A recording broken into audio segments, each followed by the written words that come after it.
Hey guys, it's Ted Bogert. Welcome back to the Ted Show. Hey. I didn't hear it. Hi guys. All right, so we are here with the Tiffany's.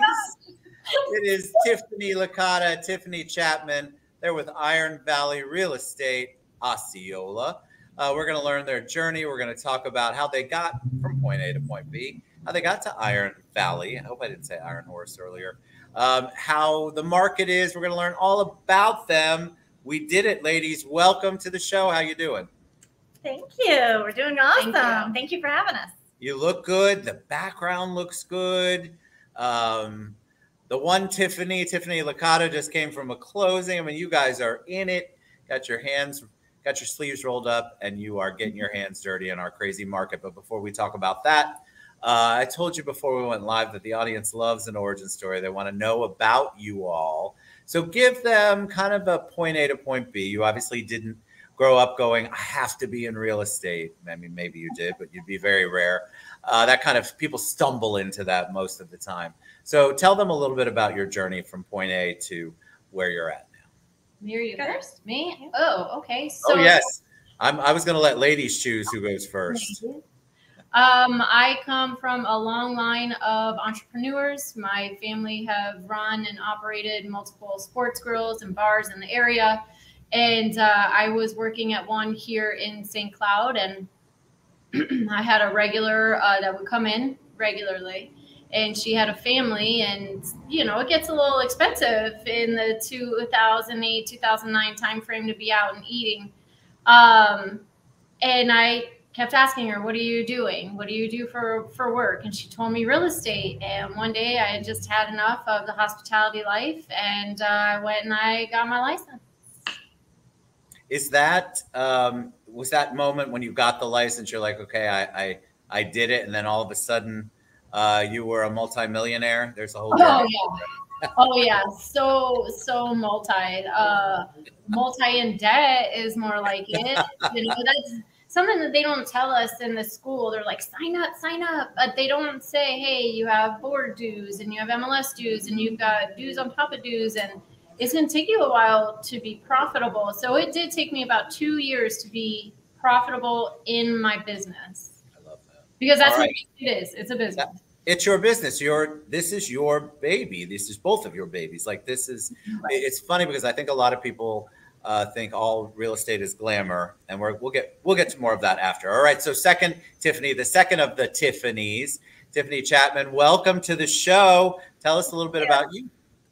Yeah. So I was born and raised. I'm actually 6th generation Osceola County resident. Wow. And, I actually always did have an interest in real estate, not necessarily in as being a realtor, but I started at a pretty young age, early 20s, investing in real estate, and that got me hooked.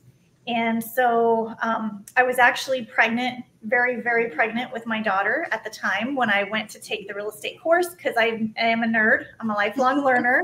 And I thought, this will be great. I'll learn so many things that I can use in doing my own real estate.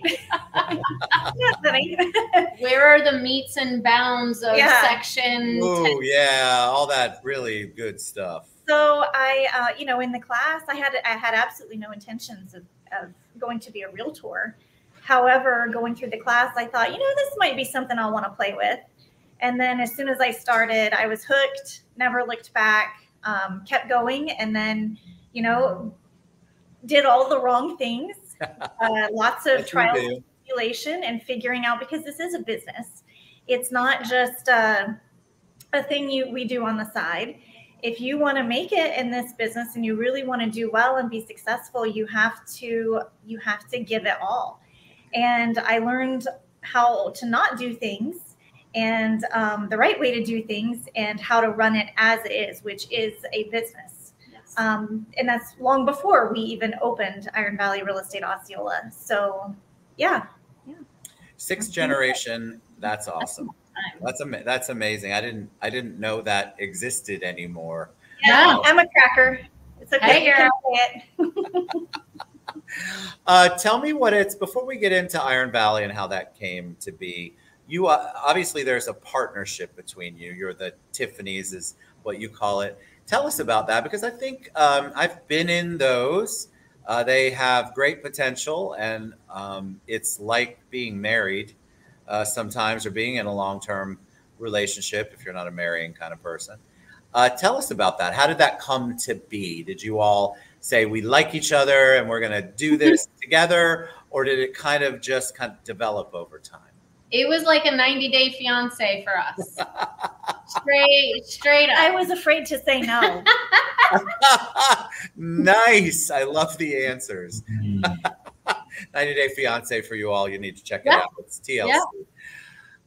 Well, you know, Licata, you know, she's been so reputable and such an icon in our area in real estate for so long. Thank you. It was, you know, when she presented me with the idea, I was like, oh my gosh, I would be crazy to not want to go, you know, and partner with her and be her teammate. We had done deals together previously and loved working with her. We are total opposites. Totally. We are nothing alike as far as our approaches to things. However, give me an example, Tiffany. Oh gosh, what did your dad say, or was it your mom?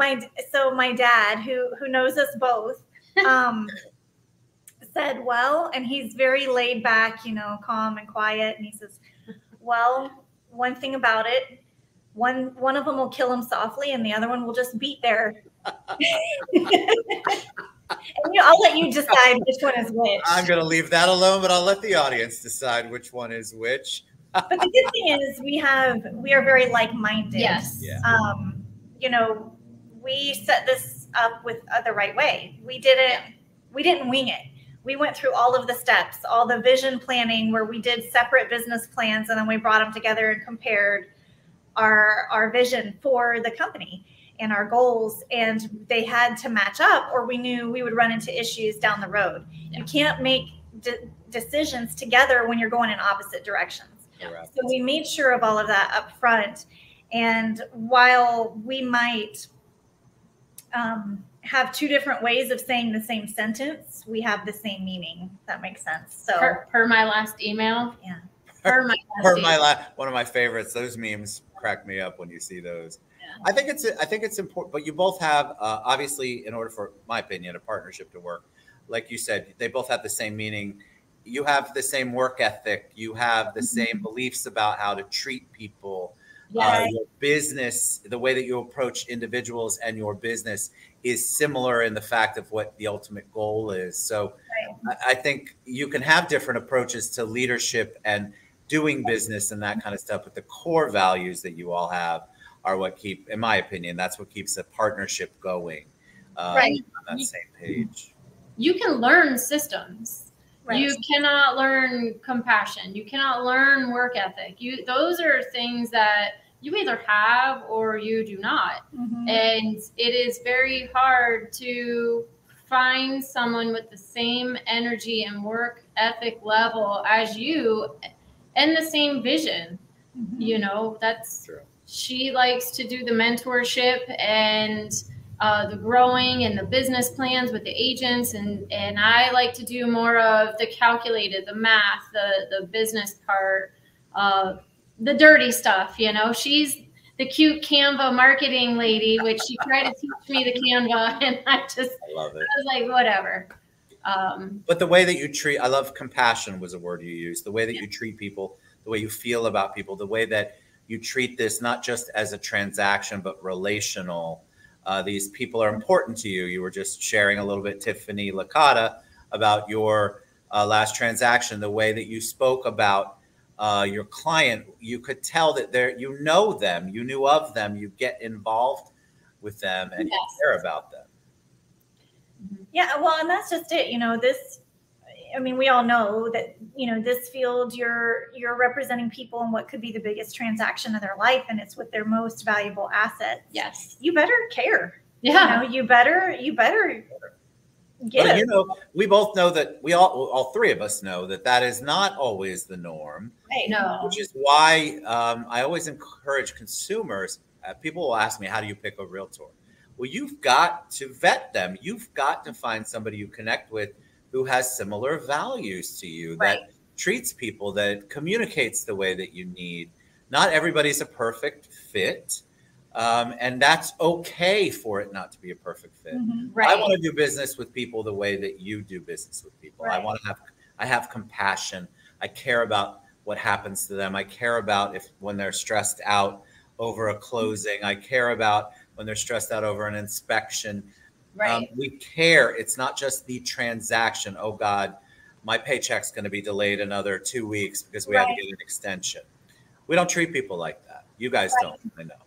Yeah, no. And it shouldn't be thought of as a check for us. This is our business, and our business is to help a transaction be stressless for a person that doesn't do this every day. You know, I was in a closing a little bit ago, and my customers, they purchased 3 deals with me, and they had all kinds of questions. And, you know, that's what I'm there for. It's not to just, okay, hey, thanks for my check, I'm out. It's a relationship. Yeah, absolutely. Critical, right? So tell me about Iron Valley. Why did you choose Iron Valley? How did that come about? And give us the background, because I've heard of Iron Valley a couple of times, but I'm in the world. It's not necessarily a big known name, but I kind of like that very much. And so tell us how you landed there. So as you know, Chapman and I came from different business model brokerages, and we felt that there had to be something that met both worlds in the middle to benefit agents. And I was looking for it, and I went to the convention last year, and I ran into the 4 owners of Iron Valley actually at the Florida Realtor Convention, and I hit it off with them, and they were my people. And then a few days later, I had a vision, and I called up my very surprised friend over here, and I said, "What are you doing?" And she said, "Well, what do you mean?" And I said, What's your end goal? What's your end game? Like, what do you want to do next? What's your next step? And she thought about it, and she was like, I don't really know yet. And I said, well, I have a proposition for you. I had a vision, and this is what I want to do. Love it. And how about you, Chapman, as you guys keep calling each other? How about you? Yeah, when she called me, you know, I was comfortable where I was, and yet I was ready for something more. I just didn't know what that was. And, you know, real estate, it can absolutely wear you out. You can feel like a hamster in a wheel. And I knew I could not keep up with that pace for forever, right? But I, at the same time, couldn't see doing anything else. So when she called me, I was like, okay, you know, I'm listening. And then, you know, she says, by the way, you've got like 3 months before we open our doors. And I was like, oh, you mean now? Yeah, like right now. And she's like, yeah, think about it. Let me know tomorrow. And I'm like, oh my gosh, changed my entire life, you know, overnight. So I thought about it. I prayed about it, and it was like, you know what? This is where God is leading me. I wanted something more. I didn't want to do it on my own. I needed a partner who would complement me and my strengths. And I'm flattered. Oh, you know, it was perfect. Yeah. It was a perfect match. So you know, our Iron Valley, and I started looking into it, loved everything about it. We made a couple of trips to Pennsylvania where the headquarters are. However, like one of the owners lives down here half the year. So, you know, there's ties here, wasn't brand new down here. There's other offices down here. Yes. So I loved the simplicity and just the black and whiteness of their business of their business model. You know, it was clean cut, and it's a niche that's not found here. You have like your 100%ers companies. Yes. And, you know, they have certain limitations. You have others that have all these heavy splits and all these heavy fees, and there might be some value in that, but you're going to pay dearly for it. And there was really no middle ground. Right. In Iron Valley, it was like, oh my gosh, why isn't this being done? Yeah. And so it fit the bill down here where we have, and with the benefit of the franchises, that we have all the support and we have all the back end systems like a franchise does. So we're able to grow with our agents and they not outgrow us. We have something to meet them wherever they are and help them go to the next level or maintain. That's what they want to do. I love that. And obviously you both spoke with passion about Iron Valley, which is really awesome, because in this day and age, everybody's kind of moving around. There's a lot of newer companies and newer things going on where a lot of people are questioning where they're at. Right. It's really evaluating, is this the right brokerage for me? And so I love to hear two people who talk passionately about how much they love where they're at. I think that's awesome. All right, tell me about the market. I always have to ask, before we went live, people, it's the sky is falling, Chicken Little. The market's tanked. Sell, buy, don't do any of it. Tell us what you're seeing out there and what you're feeling. I mean, obviously there's a shift. Yeah, go ahead. But is the world falling apart? What do you all see?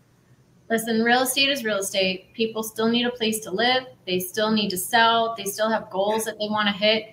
It is still the best investment for people on the regular investment. Is that what I'm looking for here? It's still, you can never go wrong. You can't go wrong with it. It's just a change, and you have to know what that change is. If you have a listing that has been sitting for 3 months, like me, we just have to turn it around and say, hey, listen, instead of lowering the price, let's market it to where we're going to offer some concessions, or let's try and do a broker open again. You know, people are starting to schedule broker opens again. I love seeing that. I do. Yes, it's just changing back to what we knew 3-4 years ago, you know, before all the craziness. And I feel like when consumers are just slicing and dicing their prices because they want to hurry up and get a quick sale, they're really cutting themselves short. Yes. One of my 3-month listings, I have a full price offer on it. If I would have lowered it, you know, they would have been missing out, and I would have felt bad for them. That's not my money. That's their money that they've worked hard for. Yeah, I think Go ahead, Tiffany. It's so important to educate clients. You know, we kind of tend to forget about the world pre-COVID. Yes. This was how it worked. Yeah. You listed, you hope to have an offer in 30 days. Yes. You know, you had showings here and there. It wasn't the mad dash of 20 showings 20 offers in 24 hours. It wasn't that before COVID and Right. before we had this craziness. So I think sellers are kind of, we've all kind of got caught up and forgotten about, oh no, this is a little bit more how it was before all of that. So I think it's also keeping your sellers calm. Yes. And letting them know that this is not catastrophic. This is just a little bit more. It's a normal real estate market. A little bit more normal. And then it's gone. It's stabilized a little. Yes. bit. Meaning it's kind of, we're getting a little more even keel. I think, I can't remember which one of you mentioned it. It's back to the basics. It's back to the way things were prior to the craziness. Right.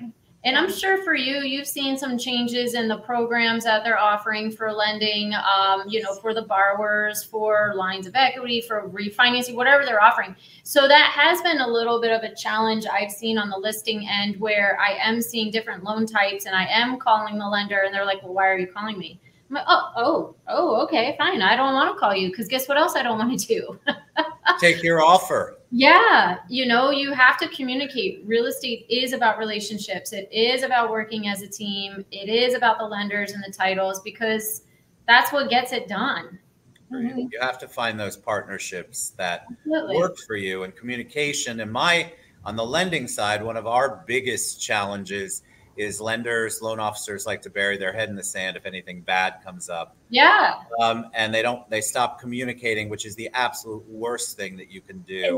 And that's why we demand local lenders, because we will track you down. Listen. Of that I have no doubt in my mind. That's a good point, because I would never bash another lender, but I think when you are going online and getting someone who's not in your state, not in your area, you have no idea, and you're getting this piece of paper that may or may not be a real pre-approval, might just be a pre-qualification, and you're not working with somebody local that you will see at the local watering hole or the convention or things like that. It just makes such a difference. There's no accountability when they're 7 states away or 20 states away. Right. And I think it's very important for all of us to build those relationships here, local or in state, at least at a minimum. So before we wrap up, I love to ask a personal question of each of you. And I'm not really sure who wants to go first, so I'm going to let you decide.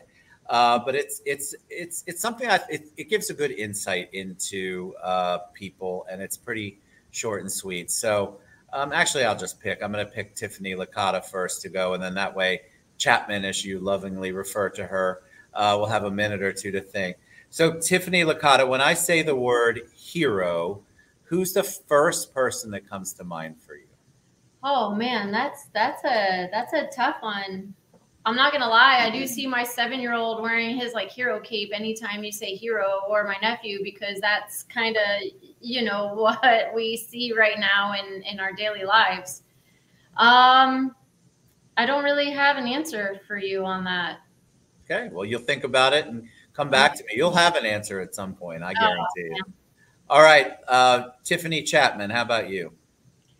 Well, I would have to say, besides my savior, Jesus, I would have to say my husband. I love that. On that one. I'm in so much trouble. you still have time to recoup. We'll keep going, Germany. Oh, I forgot that one. It's fine. Why your husband? Oh, he's just my rock. You know, I mean, this, especially starting any business, but starting a brokerage is it's no small feat. And he's actually a cattle rancher. He works outside all day and in this heat, and he still helps me with everything. He's got my back. He listens to me about all the real estate deals. He helps me talk myself through things. He helps me with our daughter tremendously, and he's just my rock. I couldn't do it without the support system. You know, I know she feels the same way. Man, I'm in trouble. No, it's okay. I don't say this all the time, so I can vouch for her that she does feel that way. So, Tiffany Licata, would you like to amend your answer? Oh, absolutely. I'm going to withdraw. No, I definitely, my husband installs signs. He has a business, just like Chapman. He's outside all the day. He picks up the kids. He cooks. He, does all of the amazing things. And he is my number one cheerleader. He always has been. But I do have to say, my mom, I gotta let mom trump, trump the hubs, because I'm sure she'll be watching this. Because she also does all of the same amazing things. But yeah, it does take a village to do what we do. It takes a village. People, you have to have a support system of people you trust. My biggest thing is, just because they're in your circle doesn't mean they're in your corner. You have to really have those people that no matter what, have your back and are there to support you. So I love both of your answers. All right, so tell them the best way they can reach you. How can they learn more about Iron Valley, Osceola? How can they learn more about you two? What's the best way for them to reach out to you? Yeah, they can email us, call the office number 407-698-HOME, HOME. Sorry to hear sirens. Our number is on fire. The fire truck had to come by. But you can reach us on any of our social media. We're very active: Facebook, Instagram, even TikTok. You'll get some humorous and some useful educational videos, from the very entertaining world of real estate. But reach out to us anyway. Our doors are always open. Fantastic. All right, you guys were a joy to have on. I mean that wholeheartedly. I laughed.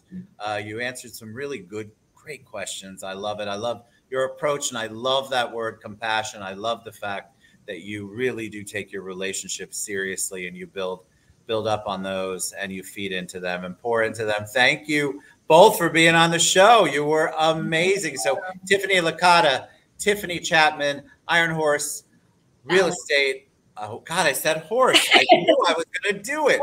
Iron Valley Real Estate, Osceola. The website scrolling across the bottom. Thank you both for being on the show. Thank you, Ted. Thank you. Appreciate it. Hugs and kisses to everybody. You all find a realtor you connect with. Here are two right here for you to look at. We'll see you later.